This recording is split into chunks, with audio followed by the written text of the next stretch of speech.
porque todo el conflicto con Ecuador tiene que ver con el hecho de que Correa y su corriente política viven en México. Tanto el correísmo como el López Obradorismo son fuerzas políticas que se acomodan a los carteles, que se está consolidando Noboa para ganar las próximas elecciones. Eso es lo que está en disputa. Ricardo, ¿te puedo hacer una pregunta? Que tú has sido nuestro embajador en Cuba. ¿Cómo le hace Andrés para pelearse con países democráticos y nunca se pelea con Venezuela, con China, con Cuba ni Nicaragua? Sí, tiene una política exterior intervencionista que violenta la doctrina Estrada, que borra del mapa y tira a la basura la doctrina de Estrada, pero no es como debiera ser, es decir, un presidente que dice cuál es su política y gobierna en política exterior como gobierna en México, es decir, dice una cosa y en realidad hace otra, exactamente lo contrario. Correcto. Entonces, cuando el presidente dice que nunca haría algo, es porque está pensando hacerlo y está probando las aguas para ver si se puede hacer o no se puede hacer. Entonces, cuando dice que la venganza no es lo mío, es porque está pensando cómo construir un ambiente de venganza y de terror en lo interno. En lo externo, ante tu pregunta, es que él en realidad es el nuevo líder, pero subrepticiamente, del pacto bolivariano. Es decir, es realmente aliado estratégico de Venezuela, Nicaragua, Cuba, el correísmo y Evo Morales en Bolivia más que el actual presidente. Entonces, ¿por qué es relevante esto? Porque todo el conflicto con Ecuador tiene que ver con el hecho de que Correa y su corriente política viven en México. Son financiados por el gobierno de México para actuar en política en Ecuador. Y el presidente López Obrador está indignado porque su inversión que hizo en que ganara la candidata del correísmo en Ecuador fracasó. Él está personalmente ofendido porque él traía la estrategia de que ella iba a ganar y él está furioso, y es la manera en que lo dice es: mataron a un candidato para que pudiera subir este otro candidato para que perdiera mi candidata. No lo dice exactamente así, pero es en esencia lo que está diciendo. Los conservadores, ¿sí? Entonces el problema es que su reclamo, que vino de la nada, en realidad, si lo pensamos, nadie estaba hablando de Ecuador, y de repente él suelta el golpe en contra de Ecuador. ¿De dónde? Uno tiene el derecho a preguntarse, ¿de dónde salió semejante exabrupto? Bueno, es que, como él dice, mi pecho no es bodega, y en realidad lo que está promoviendo o expresando su furia de que la situación política en Ecuador se está volviendo cada vez más en contra del correísmo.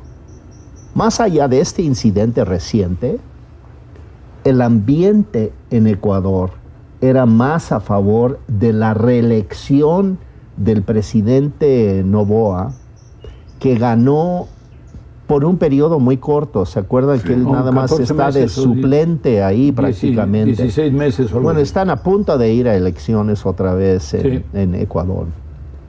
¿Cuál es el problema? ¿Qué es lo que están viendo esa corriente correísta que vive en México y que le hablan al oído al presidente mexicano, es que sienten que se les aleja la posibilidad de ganar la elección que viene. Claro. Que toda la ofensiva en contra del cártel de Sinaloa y en contra de Jalisco Nueva Generación que ha emprendido el gobierno de Ecuador está teniendo en términos de opinión pública un gran éxito. Sí. Y entonces están preocupados por eso, porque además tanto el correísmo como el López Obradorismo son fuerzas políticas que se acomodan a los carteles, que se arreglan con los carteles. Y entonces sienten en este presidente un verdadero enemigo. Incluso, yo no lo puedo demostrar, pero seamos, digamos, consecuentes con el razonamiento, que les va a afectar sus intereses económicos, incluso a estas corrientes, si prosigue Novoa en su combate en contra de los cárteles en Ecuador. Entonces, ¿cuál era la idea? En realidad, provocar una crisis, piensan ellos, y sí les está revirtiendo la cosa. Por lo que yo he visto y he podido platicar con periodistas de Ecuador, yo lo que estoy viendo es de que Novoa está ganando la pelea en términos de opinión pública interna en Ecuador. Claro.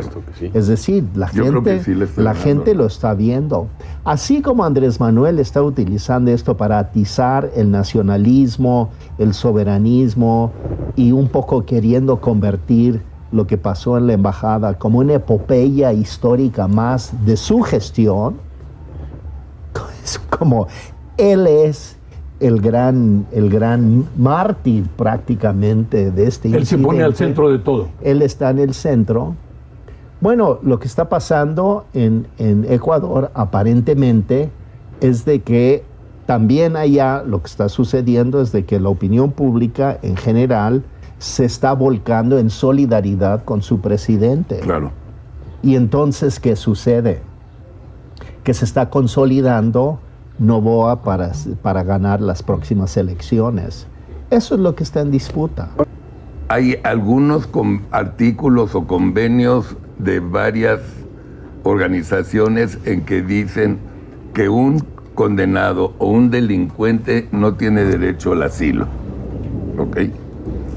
Bueno, a pesar de que él sí está juzgado, condenado, le valió gorro a Andrés Manuel y lo metió. Ok. Ecuador dice, este no se va a México ni de broma ni refugiado porque además está juzgado. Entra a la embajada, en mi opinión muy mal hecho, pero lo entiendo porque lo hicieron, y órale, se lo traen de regreso. Si Andrés se hubiera llevado a Glass a México, él estaría rompiendo ese pacto, ¿no? Y Ecuador rompió el pacto porque entró al embajada. O sea, ¿es así? Sí, pero o más o menos, hay diferencias en cuanto a la gravedad del evento. Okay. Y yo diría, para empezar, Novoa cometió un enorme error al haber violado la soberanía de la sede diplomática de México. Claro. ¿Y por qué fue un error? Porque él llevaba las de ganar hasta ese momento. ¿Por qué? Porque el presidente López Obrador ha violado el principio de no intervención en los asuntos internos de otros países. En el caso de Bolivia, en el caso de Perú, fue verdaderamente escandaloso y además puso en duda toda la validez del tema de la Alianza para el Pacífico. Está violando constantemente y consistentemente el más sagrado principio que tenemos de la diplomacia. Y aquí, alguien que fue canciller, alguien que fue embajador, tú lo sabes muy bien, además fuiste embajador en un país complejo, ¿no? Complicado, porque Cuba. Come Cuba, si, el ¿no? come si te vas. Sí. come si te Bueno, vas. Me tocó el come te si tocó te el vas. come te si te tocó vas. el come si te vas, ¿no? Pero entonces lo que tenemos es decir, ¿y quién empezó la bronca? Bueno, y se nos olvida que efectivamente desde diciembre se había aceptado la permanencia de este personaje del señor Glass. Sin embargo, no se había concedido el asilo hasta unos pocos días antes de la invasión de nuestra sede diplomática. Es decir, pasaron 3, 4 meses en donde seguramente hubo de ida y vuelta.